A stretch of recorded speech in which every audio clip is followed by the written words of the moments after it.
Hello बच्चों, let's see this question. Two solutions of KNO3 potassium nitrate and CH3COOH, which is acetic acid, are prepared separately. Molarity of both is 0.1 molar and osmotic pressures are P1 and P2 respectively.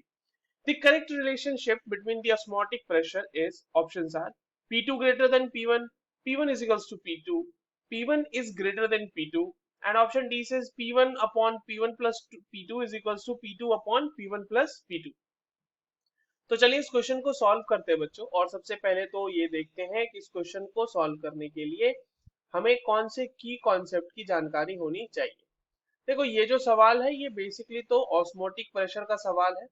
Osmotic pressure के बारे में पता होना चाहिए और उसमें भी एक फैक्टर हमें होता है वेंट ऑफ फैक्टर, वो यूज करना आना चाहिए हमें. ठीक है, तो आइए इस क्वेश्चन को सॉल्व करते हैं.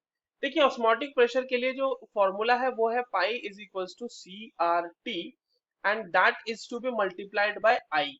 ये जो आप आई देख रहे हैं यही वेंट ऑफ फैक्टर है. सी आर टी, जहां पे C is the molar concentration, R is the gas constant, T is the temperature.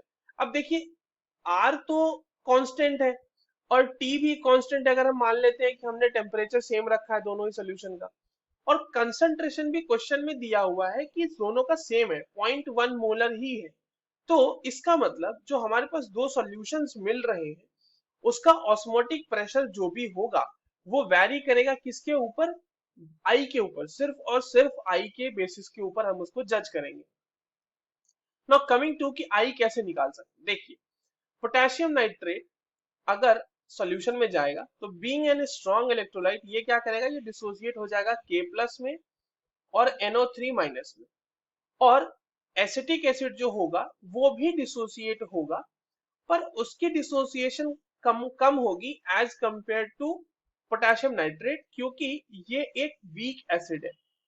ठीक है, तो इसकी आयोनाइजेशन टेंडेंसी थोड़ी कम होगी as compare to potassium nitrate. Now I को आप इस तरह से समझ सकते हैं कि अगर कोई भी सोल्यूशन में इलेक्ट्रोलाइट आपके पास है तो वो जाने के बाद, सोल्यूशन में जाने के बाद वो किस तरह से डिसोसिएट होगा, कितने आयंस में डिसोसिएट हो सकता है. तो अगर हम बात करें पोटेशियम नाइट्रेट की, तो अगर स्ट्रॉन्ग इलेक्ट्रोलाइट मान लेते हैं और मान लेते हैं कि 100% डिसोसिएट हो जाएगा, तो इसके लिए वैल्यू हो जाएगी आई की 2. क्योंकि देखिए, आई की वैल्यू निकालने का सिंपल सा फॉर्मूला है moles of solute ions after dissociation divided by before dissociation. तो आप देखो यहाँ पे कितना हो जाएगा. अगर हमने KNO3 लिया है तो उससे हमें दो पार्टिकल मिल रहे हैं, K प्लस और NO3 माइनस, जबकि सॉल्यूट हमने जब ऐड किया था तो वो KNO3 था. सिमिलरली एसिटिक एसिड के केस में आई की वैल्यू 2 से कम होगी. क्यों? क्योंकि ये डिसोसिएट तो हो रहे होंगे बट इनका कंप्लीट डिसोसिएशन नहीं हुआ है ना. पार्शियल डिसोसिएशन की वजह से इनका वैल्यू जो है वो आपका 1 से कम आ रहा है.